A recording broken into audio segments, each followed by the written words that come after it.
Like, I can already feel like you guys are gonna like do cool stuff. Into the motive. Just being good to one another. Yeah. But You guys are doing a good thing here. The people at the top collaborate, and the Yeah. people that are at the bottom compete. Yeah, it resulted in me shooting him. I was charged with 109 and a 50.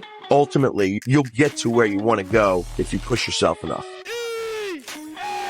I genuinely love this conversation. I love the Motive Podcast. Welcome back to the Motive Podcast. I'm your host, Leo Kosuch. Alongside me is my co-host, Cole Cucinato. And joining us today, a bare-knuckle and MMA fighter who's currently undefeated at 2-0 at the middleweight division, coming off of a recent knockout win in front of his hometown crowd at Xfinity Mobile Arena. Guys, please welcome to the podcast, Cody Russell. Cody, thank you for being here. Thank you for having me. Welcome, man. I appreciate it. I know, Cole, you're into the combat sports. I've seen you around. I've seen your stuff, so I'm hyped for this chat. Yeah. But I mean, I guess we should start with week ago came off a big fight. Just walk us through that. I mean, obviously it was huge. Like I said, in front of your hometown crowd. What did that mean to you? And walk us through that briefly. Yeah, it was almost just as special as it was last year. Unfortunately, I wasn't able to be more active in BKFC throughout that year. But I was able to perform again in front of my hometown crowd. And there's no better feeling than when they announce your opponent and they just get straight booed. And then they announce you, your hometown, and it just like erupts. Yeah. It's just like that extra motivation, like, all the work and all the people that support you. You could like just genuinely feel that. Right, 100%. We'll get deeper into that fight, but I guess I want to rewind before we go any further. So, growing up around here, early life, walk us through that. So, are you from Westchester, born and raised? Did you move out here? What was your early life like and growing up around the Philly area? Originally grew up in Drexel Hill and then moved to Aston around 4th or 5th grade. Okay. Was always super competitive in football and wrestling. Okay. But football was always the main focus. Looking back on that, I kind of wish it was the opposite. Yeah. But something about combat sports, even when I was talking about to the reporters at BKFC, they said a lot of like football players end up transferring over. Just something about contact. It's very similar in certain ways, but getting used to that just physical combat of hitting and being used to it and comfortable with it, it just makes for a smooth transition. Then you got the wrestling background. So it's kind of like the best balance between the two. For sure. What was like the family dynamic like? Did you have like older brothers, sisters? Like walk us through that. Yeah, so early on, so before I moved to Aston, I lived basically a very male-dominant household. For a little while, it was me, my dad, my brother, and we were like the core. And then my sister did not live with us at the time. And my mom wasn't really around growing up. And then my dad remarried when I was in 4th or 5th grade.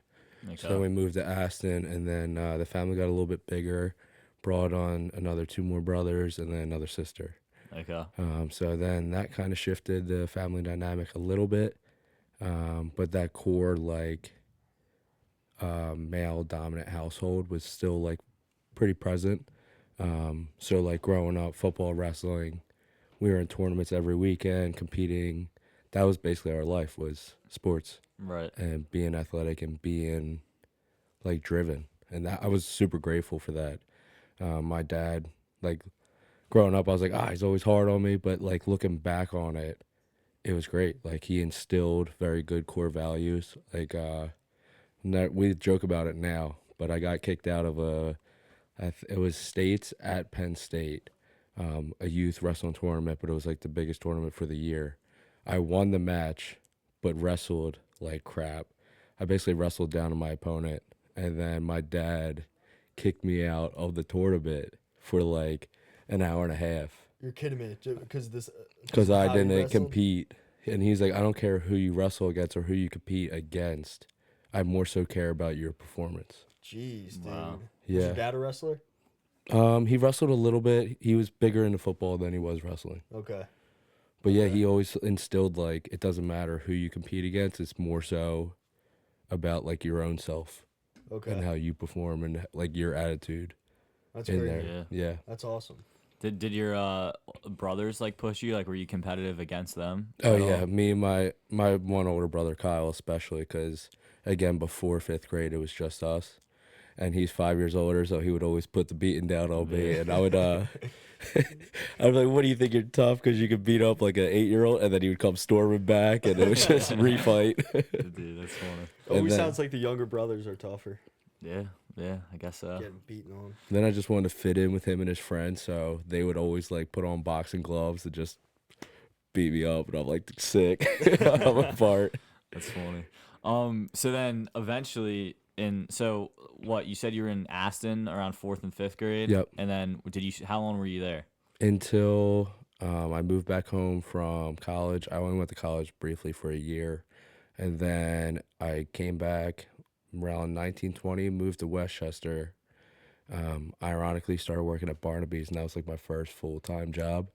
So I was like, I like the area. I was able to pay bills because of that. So then moved out to Westchester, and then just been here ever since. For sure. You went to Episcopal, right? I For did. high school. How was that dynamic? Like at Episcopal, did you play sports there? I did. I played football and wrestling, and that was the main focus. But the dynamic was very different than Aston and public school. Right. I probably got into a handful of fights in middle school, and then never had to fight once at Episcopal. Really? It's just everyone is basically has a good head on their shoulders. Yeah. Like they come from better areas. Yeah. They're not like rough and rugged. Right. But it was funny because a lot of times, like me and my friend Anthony, we would ride to school together, and his younger brother Christian too. But we were always envious of, we would call them lifers at Episcopal, because they had like a lot of money, and they would pull up to school in like nice cars, and then like they were envious of the people that were on scholarships because they were just athletic and like you always want what the other side has. Yeah. Right. So it was like a very weird dynamic, but Yeah. it's cool to see like the grass isn't always greener, but everyone wants what's on the other side. Yeah. Yeah, dude. For sure. So how old were you when you started fighting? And what was like the first martial art that you chose? It was wrestling first. Wrestling first, and then I started jiu-jitsu, Muay Thai, and boxing at 19. My uncle brought me into the sport after I stopped playing football. Okay. He trained Benson Henderson, who was a UFC world champion, and then he was based out of Bound Studios Okay. down in Fishtown. So Ricardo Migleris and then my uncle Andy Russell, they brought me in, and it was just a great gym. They had me do strictly jiu-jitsu competitions first, and then they had me take a kickboxing fight and then do MMA, but they kind of broke it up in sections first. Okay.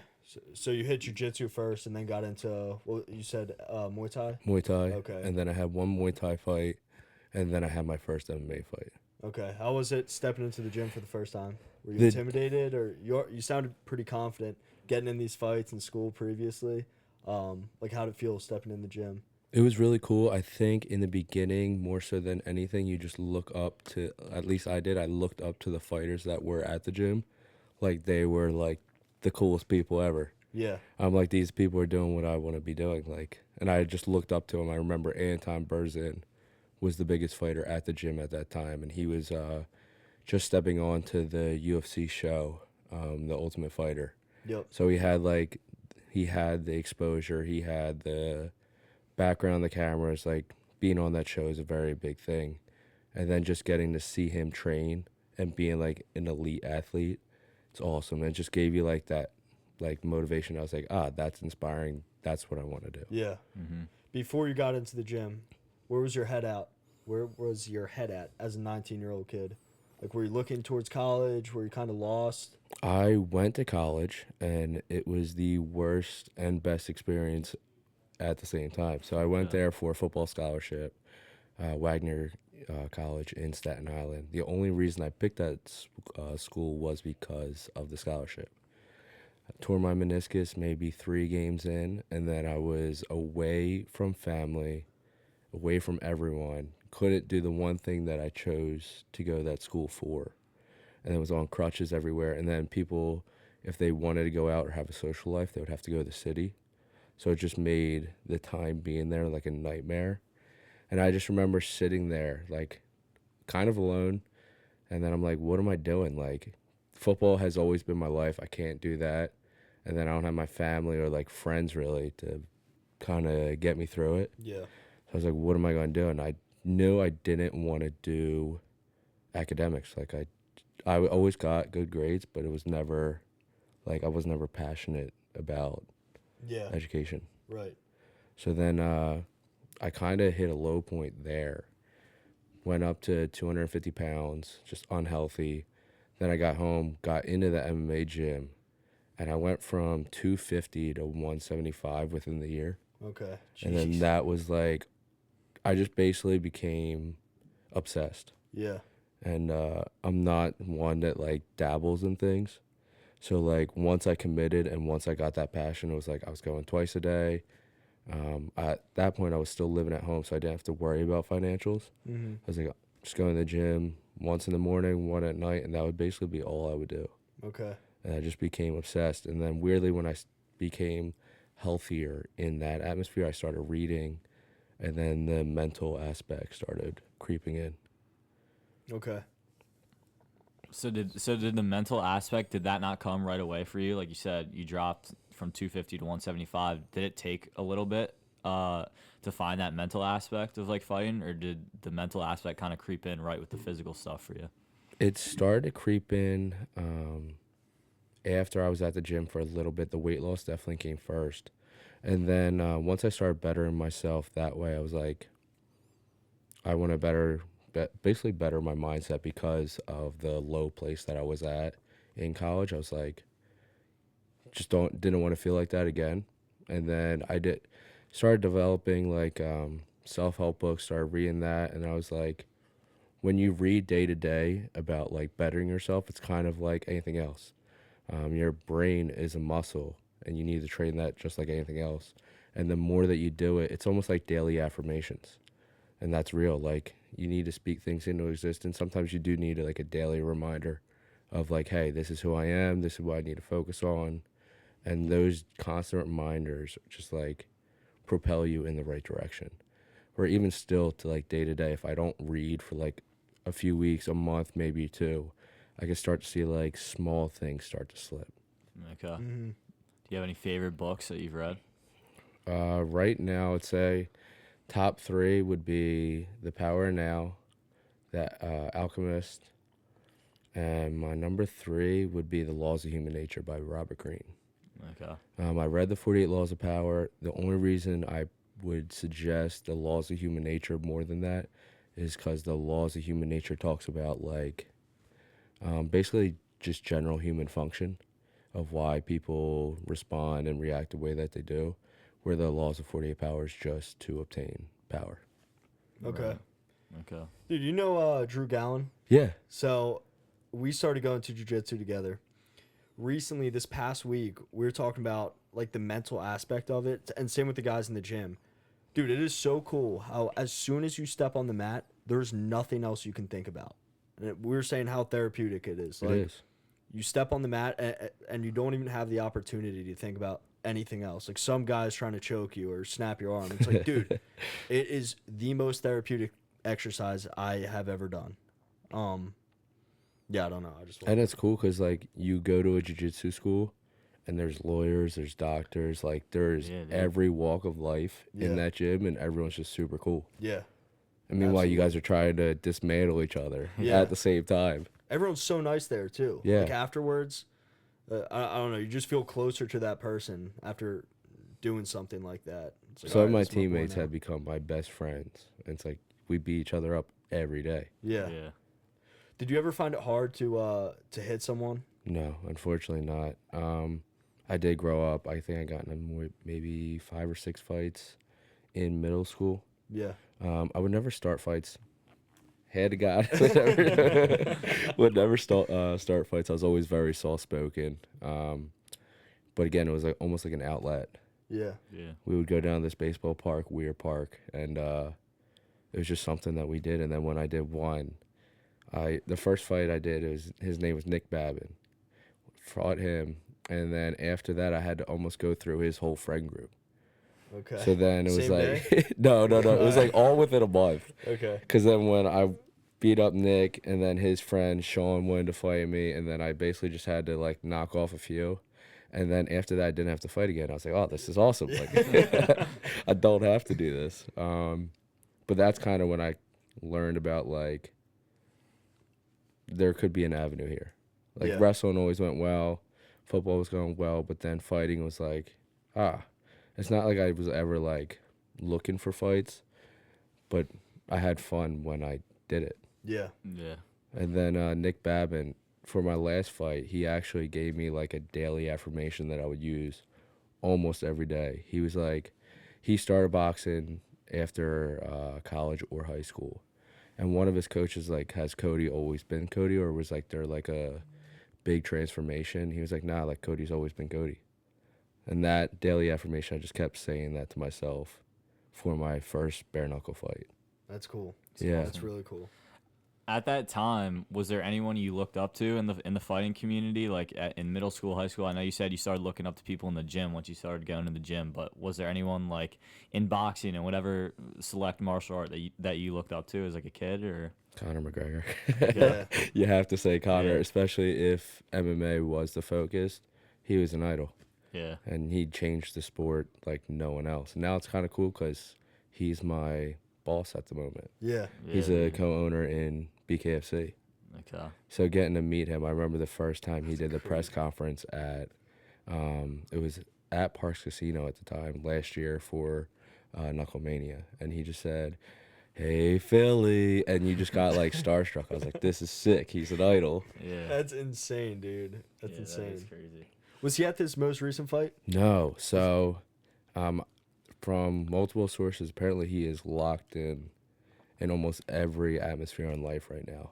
That's great. Like he's very spiritual now. He's back training full time. So apparently everything in his life is going super smooth. Good. Yeah, You think we're gonna see him fight again? I think we are. Okay. Per sources, he is very locked in, Yeah. Okay. and I don't think we've seen Conor locked in quite some time. Yeah. Yeah. I see the BKFC is starting. It's like some boat fight thing. You know what Yeah, I'm talking I about? don't know what's going on with that, but they're doing a cruise. I don't know if they're going to have multiple fights on a cruise. Yeah. That sounds nuts. Would you like to go on that? I don't know. Because the plan is to have one or two more fights, probably two, and then fight for the belt at Knucklemania next year. Hell yeah. Hell yeah. But the guy I just fought, his previous fight was against Donald Sanchez for the middleweight champion. Okay. So he went all 5 rounds with Donald Sanchez, and then Sanchez lost to Mundell. But I was able to get Harrison out of there pretty early, and he just went 5 rounds for the belt. Okay. And you got him out in the second, right? Got him out in the second. Yeah, dude. Okay. So you're next in line. I think I got maybe 1 or 2 more. Close. Yeah. Close. Right now I'm ranked number 12 in the country for bare knuckle. Okay. So 1 or 2 more, and it'll put me in a good spot. And you train with Eddie Alvarez, right? I do. He was in your corner this most recent fight? Yep. How do you like him? Oh, he's the best. Yeah. Like down to earth, genuine human being. Not many people know this, but my friend Anthony Dill, when Mike Perry was going to fight Eddie in Utah, Eddie hit up Dill for sparring and was like, basically, I need a bigger guy like Perry. So Anthony brought me in, but that's when I was going through like a limbo phase in MMA. Okay. I would have a fight, and then knee surgery, a fight, then knee surgery. So I was really inactive. I think I had a fight like once every year and a half, which kind of sucked. Yeah. And then when Anthony introduced me to Eddie, I became Eddie's main sparring partner for that camp, and it kind of like transversed my whole career again, kind of rejuvenated everything. Yeah. So then Eddie brought me out to Utah as his training partner for that fight. He introduced me to my current boxing coach. We stayed in contact for ever since, basically. But he got me the connections at the boxing gym, and he's just a great person. And then when he headlined at Knucklemania last year, he's like, "Do you want to be on the undercard?" I was like, "Yeah, Yeah. absolutely. Like, what can I do to make this happen?" And it was Dude. kind of crazy being able to, one, be a part of his camp for the Mike Perry event, and then getting to see bare knuckle live and close like that, and then being able to fight on the same card as him. That is cool as hell. Yeah. That's But super he is sick. just a phenomenal human being. Yeah. Do you guys ever train at Marquez? I know there's a couple killers there. Doesn't Joe Pfeiffer? Pfeiffer trains there. Andre trains there. Sean Brady yep. trains there. I trained there maybe a handful of times when I was doing MMA. Okay. I haven't been back there since, but it's a good gym. They go hard there. Yeah. So how did you transfer? Because previously you were doing MMA. Mm-hmm. How and why did you transfer to the BKFC? And would you ever go back to MMA? I originally transferred and did a boxing fight, and I was going to make the full-time switch to straight boxing. Okay. With MMA, I just can't grapple because of the knee surgeries. Okay. So if I grapple, maybe not the first week, but after like 2 weeks, my knee will swell up, and then I can't run or do some of the little things that basically you need to do. Yeah. And then with boxing, it kind of eliminates the lower half. And then from boxing to BKFC is the purest sport that there is.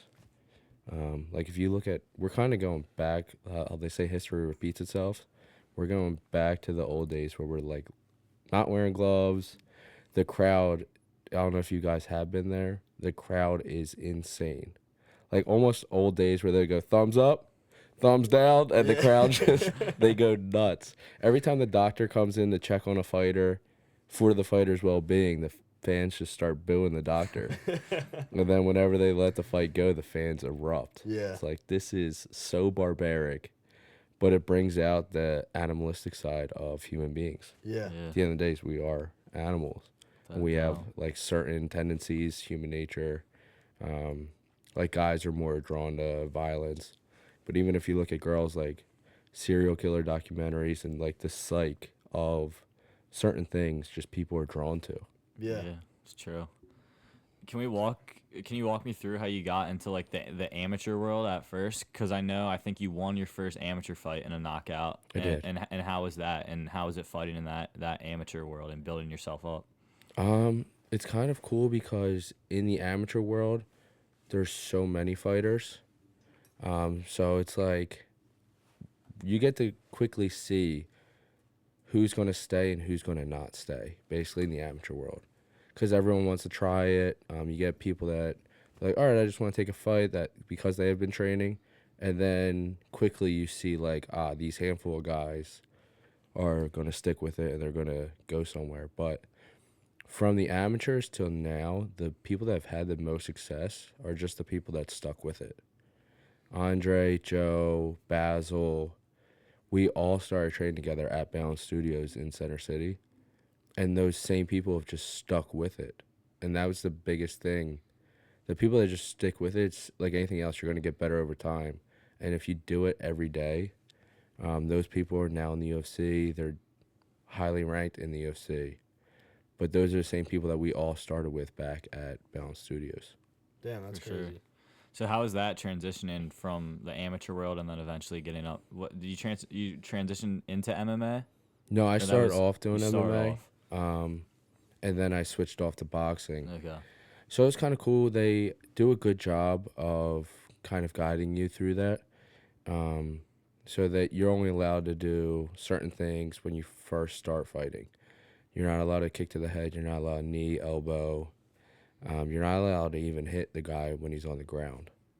So then they kind of start building you up. I think after 3 fights, you can lose the shin guards, and you could start doing ground and pound. I still believe that you're not allowed to elbow and knee to the head until you're pro. Okay. I think that's the last thing, but they do a good job of gradually building you up. So that's the full process. Like, what is the actual process of like how do you Becoming turn a pro? Yeah. It's mostly just experience and winning fights. Okay. But there's a lot of pros that are on the B side of things that are not there to lose, but they're not the people that sell tickets, promoters. If you look across the board, whether it's UFC, boxing, promoters typically want to promote one guy and the other guy's there not just to take a loss. So a lot of times people are like, is a fight staged, this, but in boxing specifically, usually one guy's there to take a loss. And it's just normally like it's more so just like a mismatch in ability than it is like a fight being fixed. Yeah. Like especially in boxing, you'll have boxers that will be up to 16-0, and you look at those 16 fights and they've not fought anyone. Yeah. And then they get the big fights. Okay. So they do a good job of basically building a highlight reel. Right. And then they're like, all right, here's a big fight. Let's see Yeah. what you can do with it. Okay. Definitely. Injuries. Can we go back to that? We talked a Yeah. little bit off air about some knuckles and on air about your leg. Yeah. How do you deal with that? Or do you have any stories of some bad injuries? The knees were pretty frustrating. I think I've had 6 or 7 surgeries total. Okay. I have a screw in my foot, 2 screws in my hand, another broken bone still in my hand, 3 knee surgeries, and then just a few sets of stitches here and there. Yeah. But the biggest thing with surgeries are being active. If you have a really low heart rate, it helps with recovery. Being as light as you possibly can be, Yeah. not walking around with excess weight, just like weighing things down. Yep. And then getting back to like day-to-day routine. So whether that's getting into rehab right away, just doing certain things right away. Yeah. And you broke your one hand. My hand is almost becoming bionic. I have a screw here, and then this knuckle, I wanted them to put a screw in after the last Knuckle Mania. I broke it halfway through the fight, and I wish they put a screw in, because now if you look, I have like a Nemo finger. It's smaller than the other one. But basically the bone just got shifted back, and when Okay. they put a screw in, they break the bone back down, and then so you get the full length of your finger back. Oh my God, dude. So if you look at that knuckle and that knuckle where they did put screws in, it's almost like a mega knuckle. Yeah. Yeah. Where this one, since they didn't put the screw in, it shifted back. Okay. So a lot of people that get the boxer's fracture, these 2 knuckles, their hands are like shift back. Okay. And did you do that by hitting someone, or was that protecting yourself? No, I did that in the second round of BKFC Knuckle Mania to start the round. It was only like 20 seconds in. Hit him, heard it crack. I felt it crack. And then I remember I had him in a body lock, and I was going to hit him again. Yeah. And my brain was like, no, Don't use absolutely that not. hand. Yeah, so it's weird. You feel it. The adrenaline definitely helps, and you definitely feel when something's broken. Yeah. I'll Was it never a body forget. shot or headshot? Headshot to the Okay. side of the head. Okay. And I went back to my corner, and I don't know what the rules were like at first, because it was my first bare knuckle. So I didn't know if the doctor would stop it or anything. But I remember I went back to my corner in between rounds. I just look at my hand, look at my coach. I was like, my right hand is out of commission. Like, we can't use my right hand anymore. And then that next round, basically your body throws punches out of muscle memory, Yeah. and your brain is like, don't do it. Yeah. And it's kind of like a weird balance between the two. And then the adrenaline rush, it's more so like pushes you towards that muscle memory. Yeah. So then you just instinctively throw it without thinking. So you were hitting after it was broken. Yeah, with my that last hand. 3 punches were all right punches to his head. And that's I what hit put him 3 times right to the side of the side of the ear, head, and they were all with my broken hand. So you put that Joker out with a broken hand. Yep. It was nuts. And then right as soon as the fight ended, all the adrenaline dumps, and then my coach dapped me up afterwards in celebration. We both like it was just pure agony. There's a little bit of trash talk with that fight. There right? was. Yeah. Anyone that knows me knows I'm like super soft spoken. I don't really talking trash in the gym's a little bit different because it's more playful. But leading up to fights, I'm always super respectful, even after fights. Respectful. That again, the sport is just what we do. So I try not to make it super personal. There's not really a need to. Yeah. Like I don't know that guy. They don't know me typically. Yeah. But then he was on podcast before the last one, like going off, saying he's gonna knock me out, and I don't know if it was him just trying to build his confidence Yeah. because he didn't have as much experience as I did. So sometimes, again, the human psyche works in different ways, and sometimes people project to try to get that confidence going that they don't have. Yeah. So he was just going run his mouth before. he was running his mouth during and like at the weigh-ins. I went to shake his hand. I was like, "Good luck tomorrow." Like, he flipped me off right away, and I was like, "All right, this is what we're doing." Yeah. And then when I walked in the ring, he was flipping me off, double bird. Then even afterwards, he just was not graceful Really? how he lost. And it was weird. So this fight, I ended up fighting his coach last year. Okay. So BKFC offered me a fight for this Knucklemania without really telling me. They kind of just posted it online, but I didn't know. So that's how you found out? That's how I found out. And I talked to my manager and was like, basically, I think this would be a better fight, which is the guy's coach. I was like, we have background, sells better, and he's ranked in the division. He just fought for a world title. It's like bare knuckle is already risky. I would rather take a fight that makes sense and propels me higher up the division than fighting someone that's like 50-50, and at the end of the day, it's a bare knuckle fight, so everything's a risk. Yeah. So I'd rather take a fight that moves me up and he's ranked, and it just made more sense. But Harris in this fight, he was super respectful, almost completely different than his teammate, which is weird. How do you deal with that trash talk? Like, I don't mind it. do you get in your own head a little bit? Not with that. So I won't forget, we were doing the rules meeting. They do a rules meeting right before the fights start. I didn't know, but the guy I was fighting first was right behind me. Turn around, he's like mean mugging me and just starts running his mouth. I was like, I just laughed. I was like, "You're going to sleep, buddy." And it's just like, I don't need to run my mouth. It's fun when you do it like out of play and like in the gym. It makes training funner. Like me and my teammates, we run it our mouths almost every sparring session. But it's more just fun. When people do it out of sport or before fights, again, I think a lot of it has to do with building confidence. Sometimes it's to get in the other person's head. Yeah. But for me, I've always been soft-spoken. I've always been more quiet. And then when I fight, it's very chaotic and very aggressive. So it's kind of like an alter ego when I get in there, and it's so violent, so aggressive. And then outside of that, it's like a switch. Yeah. You just go back to being normal, where some people don't know how to turn that switch off. And you could see like John Jones. That man's a crazy man inside the sport and outside the sport. But Yeah. some people don't know how to turn that switch off, and sometimes they can't. Yeah. Where do you think you get that from? Like, did that build up from something like growing up, or do you think you just developed that in the gym itself? The aggressive side or the side that is able to turn it on and off? I think more so the side that's able to turn it on and off, but then also when it's on, that aggressive side. I think the aggressive side came heavily from being in a male-dominant house.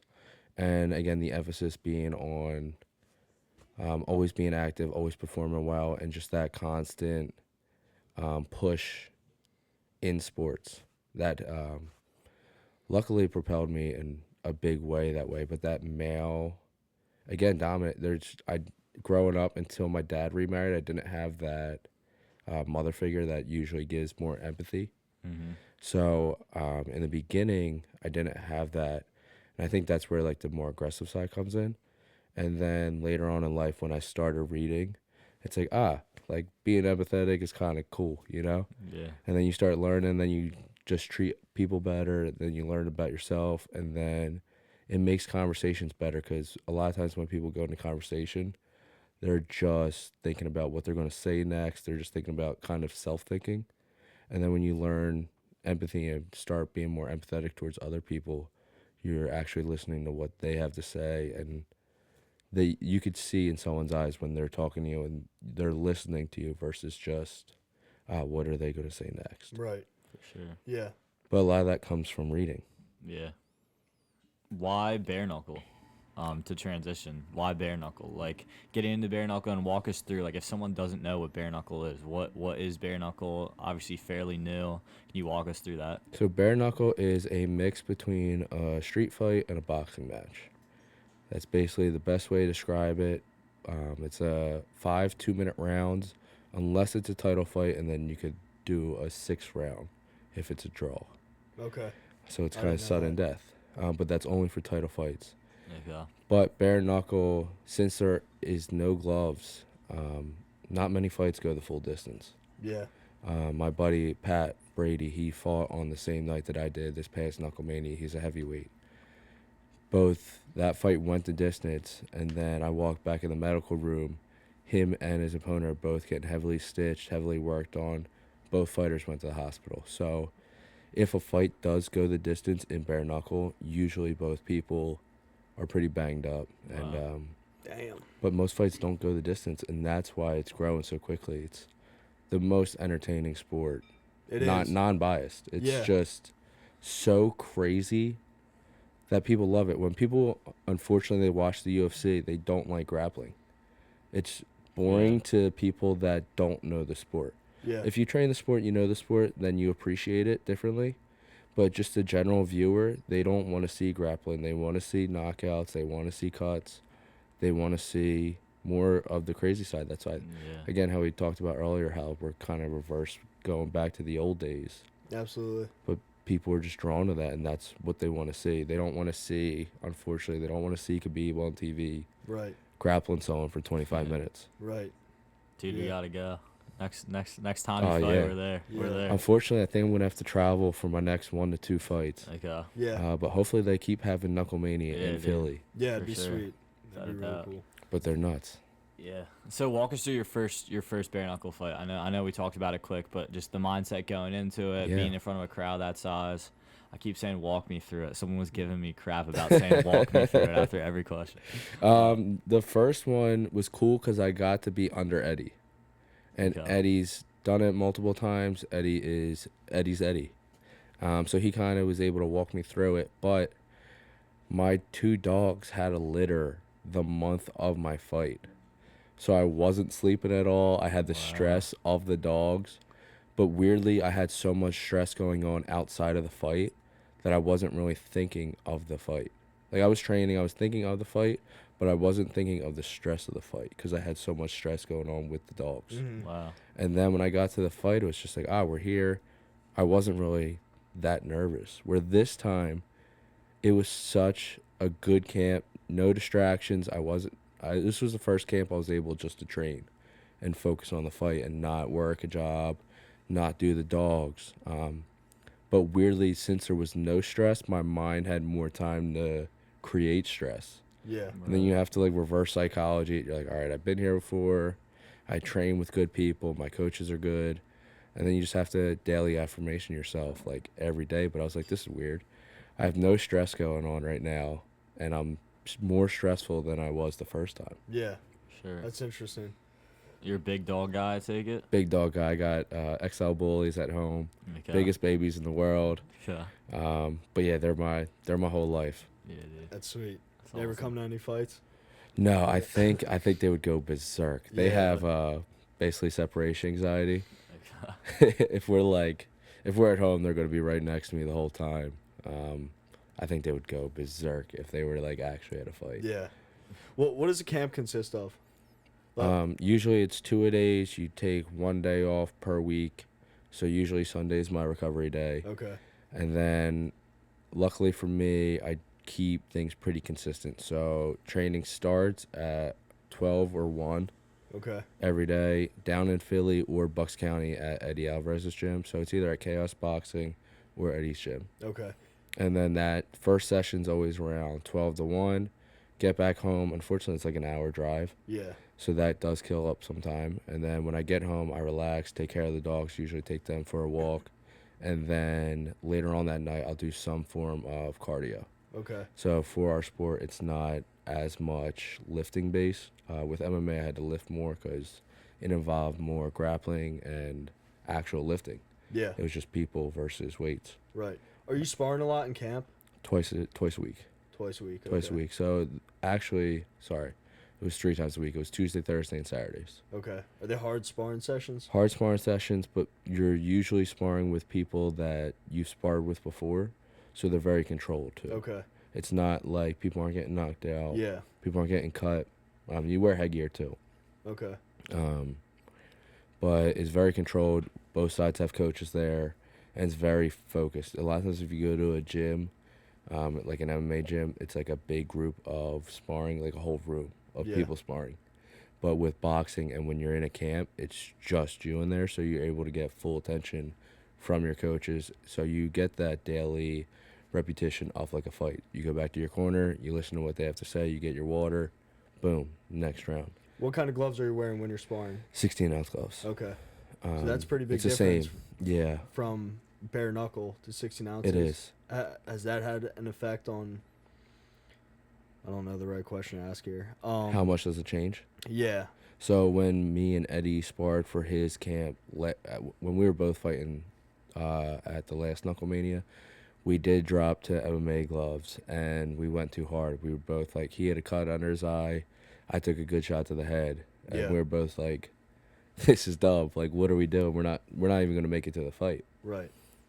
Especially when you have two people that have a fight lined up. When one person's in camp, the other one's not, it tends to be a little bit more relaxed. But when both people have a fight, both people are very like, all right, like we need to both go hard.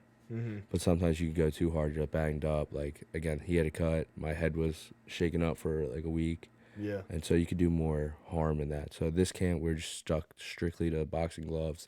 And then we would save the bare knuckle for mitts Okay. and strategic work. Okay. That's cool. Well, what's the feeling after the fight? Oh, I understand why fighters fight long after they should stop, because there's no drug that can give you that high. Yeah.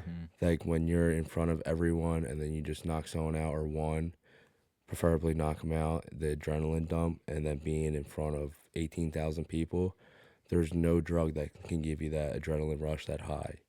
It just, your body goes nuts. Yeah.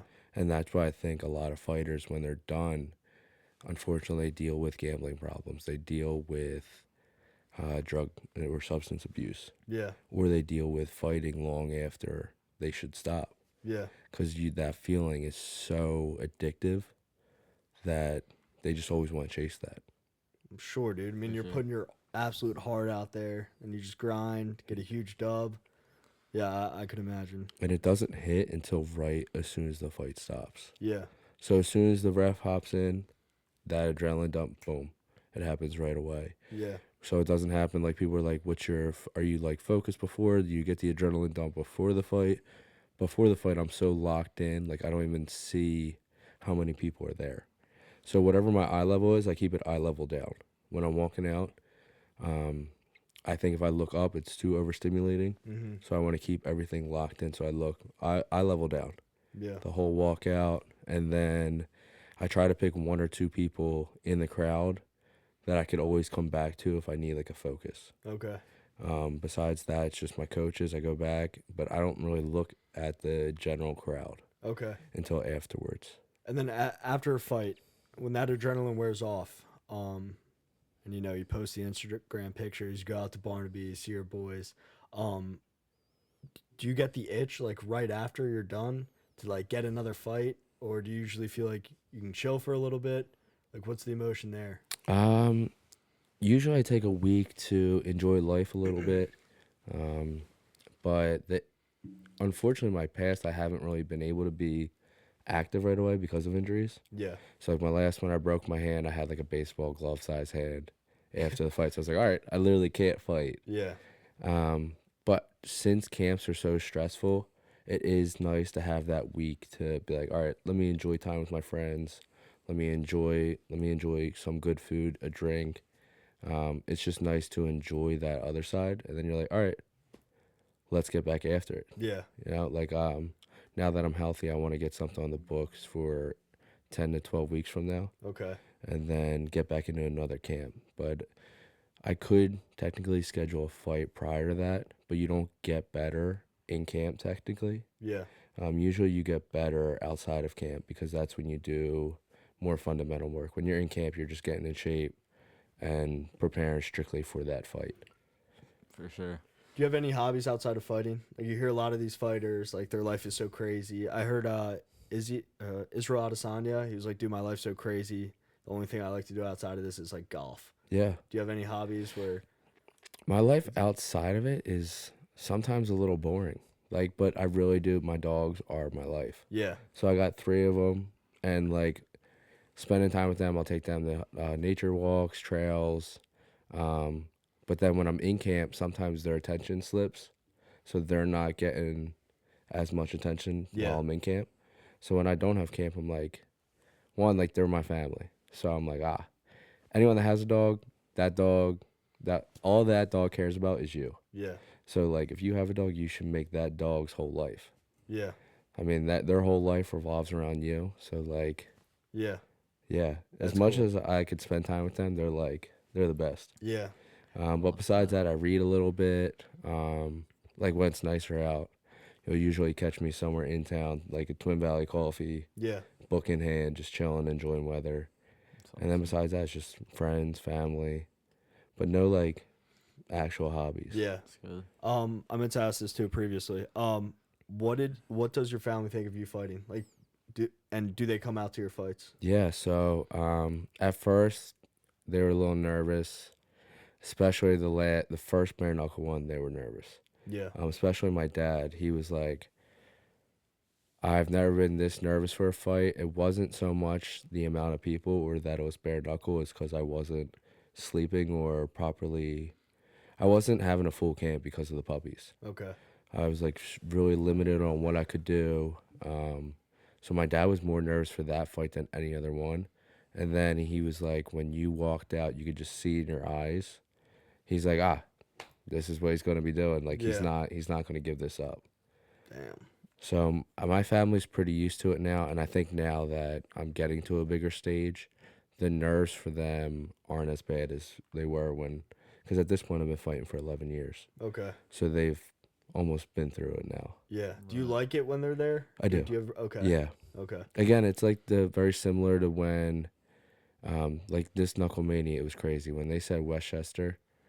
The crowd went nuts. I think we had probably besides the main event, we had like the loudest group there. Do you know how many people were there? Just over 18,000. Okay. Yeah.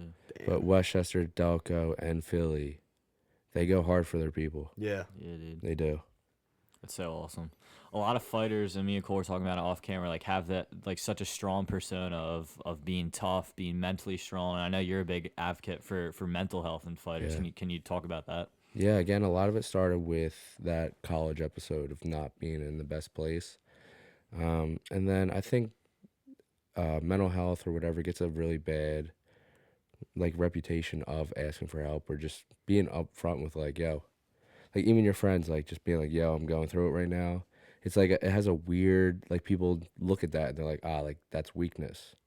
But it's actually like the opposite. Like if you could own whatever you're going through, people look up to that.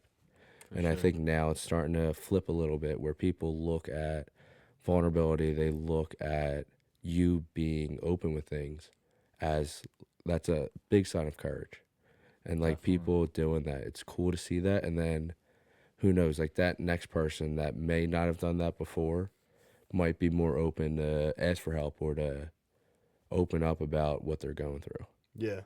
Dude, I think it's so fucking cool how it's respectable. I think for a lot of people to see someone like yourself, like a man amongst boys, like a fighter, fighting bare knuckle, like for you to be able to say that, or it's just like, it's nice to see that you're the one saying that. I think it's hard for a lot of people who like aren't fighting or aren't the stereotypical man to actually say that, but for you to voice that, I think that's sick. Yeah, I mean, I think at the end of the day, we're all human. Yeah. And unfortunately, I think we were not made to be insecure, but like when you grow up, you just develop certain insecurities. Yeah. And then everyone has different ones. So everyone's human, everyone's going through things. Some people that like famous people, they go through and sometimes are the most depressed people. Yeah. So it doesn't matter what your status is or what your structure is. I think at the end of the day, everyone's human, everyone goes through things. And then this camp was the first one that I could really be on a platform that advocate for that. Yeah. It was the first one they had me do media for, and the first one I really got a voice in, not just to be a fighter. And then going through camp, my opponent, he had someone that was in his construction company that committed suicide. So it was a way of being like, hey, like let's give back, let's open up, and let's try to push for something that's bigger than the sport. Absolutely. I know. Patty Pimbett's a big advocate for that Yeah. in the UFC. Yeah. I mean, a lot of us didn't get into the sport because we're like, Right. you know, Right. Yeah. like Yeah. there has to be something in that pushes you, because it's such a stressful sport, and you do at the end of the day need that like fire of resolve. But a lot of that comes from dealing with those situations. Yeah. For sure. Man, I think that's part of the solution too, is just being so vulnerable, like in the sport itself, like jiu-jitsu, getting choked out, like so humbling. Fighting, like having bad days, having good days, like the whole process is so humbling. And I don't know, I think that just in itself is good for you mentally. Yeah, 8 Mile. The Yeah. Yeah. biggest part of that movie was he owned everything, and then no one could say anything back to him. Yeah. But that's true. Yeah. Without a doubt. I see a lot of people online labeling you as like the Canelo of bare knuckle. Dude, what do you think of that? I'm just curious because I I've love seen it it. all over. I'm trying to somehow get that man to like touch. Like I'm trying to link with Canelo. He's the goat. Dude, Like, he's a phenomenal. Make a t-shirt and start selling those. I need his head movement, you know. But since I started fighting, I've been called Canelo. So it's do you just think cool. you look like him? I do. Yeah, Yeah. I did, yeah. It's funny. We're the same height. Right now, I'm just a little bit bigger, but we used to Okay. fight at the same weight too. That's funny. That's funny. It's hilarious. It's cool though, but I think he's just about done. He's done everything that he needs to do. And Bud's Bud, you know, that was just a phenomenal technical fight. But the one thing I like about Canelo is he doesn't take easy fights. Yeah. Like he bumps up the different weight classes. He does fight Bud to be like the #1 pound for pound. And it's cool to see someone like that taking risks, where sometimes in boxing, specifically boxing, because the UFC, you don't have a choice. It's one, you fight the #2. But in boxing, there's like 5 different organizations where you could be a champion and not have to fight the other champion. Yeah. Yeah. Huh. What is like, and this is as someone that's not in combat sports, but like with the weight class, like you fight at middleweight, have you ever thought about going up or down? Is it hard to stay in a weight class, cutting weight? Like what's that been like for you? Cutting weight is the worst. Yeah. The worst. I used to fight, when I did MMA, I fought at 155, and then I ended up having kidney failure from a weight cut. Dude. Wow. Yeah, passed out in the sauna and then had to go to the hospital right across the street. Because all that's like water weight, right? All It's water not- weight. You lose like, the most I ever lost in one day was 19.5 pounds. Dude. And that's all, it's insane. just straight water. So you're pulling from your organs, you're pulling from your brain. And then sometimes you see that because a fighter will go out there the next day, fight, and a shot that they may have been able to take before, they'll get knocked out from because their brain is still dehydrated. Wow. Damn. I never knew insane. that. It's nuts. Like, even this fight, I had like a little injury during camp, wasn't able to run or do as much road work. So towards the end, we end up dropping from probably 3 weeks out. I was 213, and then I weighed in at 178. Okay. But about 20 pounds of that was water weight manipulation. Yeah. Wow. Just water loading, cutting out sodium, and then the fun part of being in a sauna and just pulling out as much water weight as you can. How long do you have to be in a sauna for to lose that kind of weight? This one, I did one session the night before where I was in there for 3 hours on and off. So I would do 20-minute intervals. Excuse me. I would stay in for 20 minutes, hop out, get covered in a blanket. So you do a less intense sweat, Okay. and kind of give your brain like a little break. Yeah. But it's only 5 minutes, and then you're back in there for another 20. And you're not drinking anything. No, you're, from that point on, it's whatever it put in your body you're gonna have to re-lose it. Dude. So if you do need it, it's like frozen blueberries to give your brain like a little sugar rush. Yeah. But no water, because again, you're gonna have to lose that water. Yeah. So from that day, this time we lost 13 pounds in that day. So it wasn't terrible. That's insane. So 13 pounds Yeah. in one day. Yeah, this one was not terrible. So some of them have been rough. But Eddie helped with nutrition this past camp with that final week. So we were doing eggs, almonds, and a handful of fruit Okay. as like meals. Okay. So the fruit gives you a sugar rush for your brain, so your brain kind of stays a little bit alert, especially when you're not getting the calories that you need. Mm-hmm. Almonds and eggs are higher in protein, but without sodium. Okay. And then it kind of keeps your body clean. And then that week of, we cut out all sodium, so that way, when we do get in the sauna, your body just flushes out everything. Damn. Wow. But most fighters, that's sometimes a bigger fight than the actual fight. Yeah, I could imagine that. That's insane. I think it was Figueireda's last fight.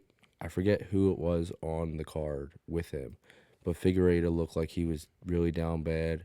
And then you had a fighter make it to the scale, got on, took 3 steps, and then face planted. Oh, I saw that. Yeah, I saw a Yeah. clip of that.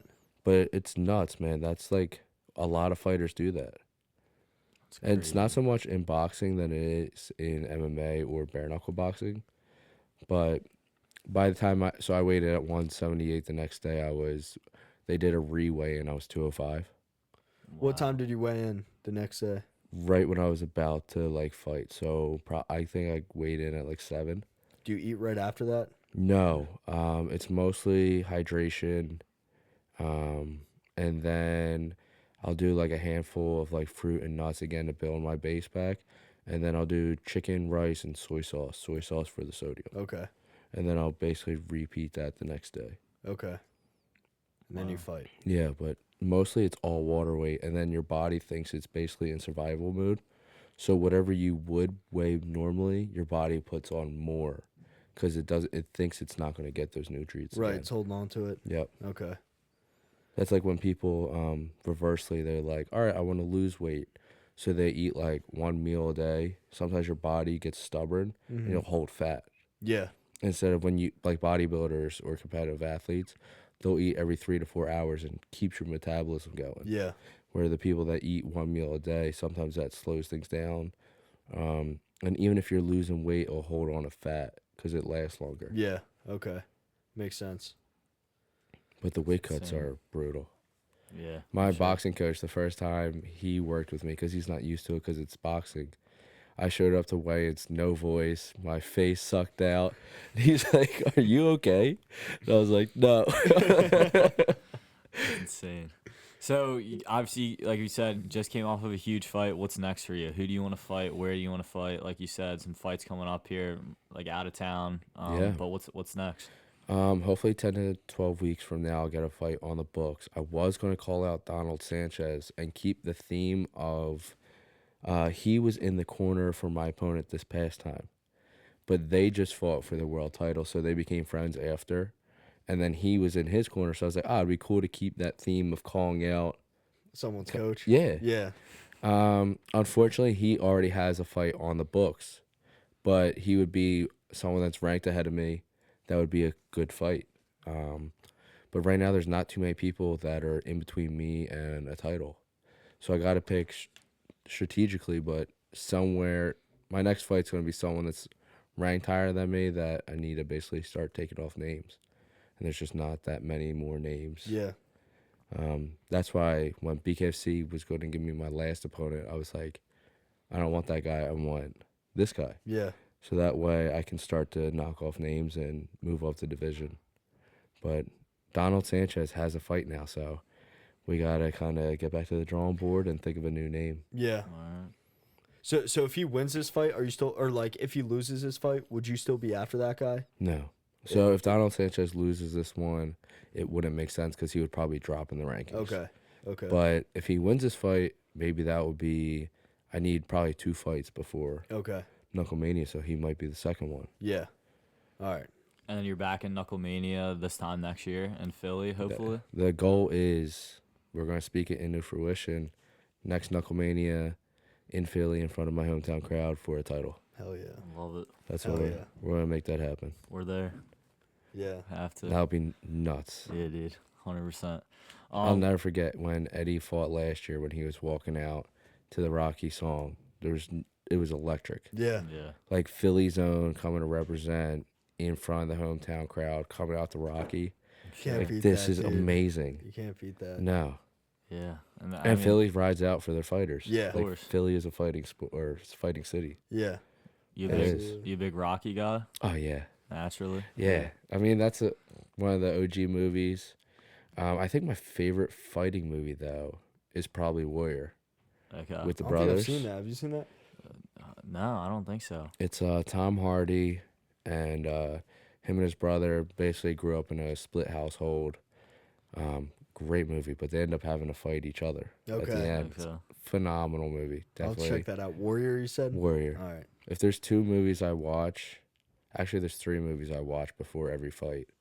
Warrior's one of them, Friday Night Lights, and Get Rich or Die Trying. Okay. Great movie. Love that. But it's weird, every pre-fight I'll watch, like, not that day, but like the week of, I'll watch those 3. Nice. Yeah. It's a ritual. Yeah. That's sweet. Love that, dude. Well, we like to wrap it up with a question for you, obviously, and for us. What is your biggest piece of advice for us? That can be on the personal level, it can be with the podcast, it can be literally whatever. Yeah. Actually, I'll say it right here because I got it. We got shirts on the way that we're going to donate proceeds to for mental health awareness. And the quote is, "I found peace in the chaos. You can too. Awareness saves lives." Sweet, dude. I That's love sweet. that. Yeah, I love that. Awesome. Cody, I appreciate you coming. My man, thank you Appreciate guys. you being here. We'll see you around. Hopefully, you're back in Philly soon, and we'll be out of the fight. Next Knucklemania for the belt. 100%. Oh, yeah. Best of luck. Motive Podcast signing off. See you next week. Peace.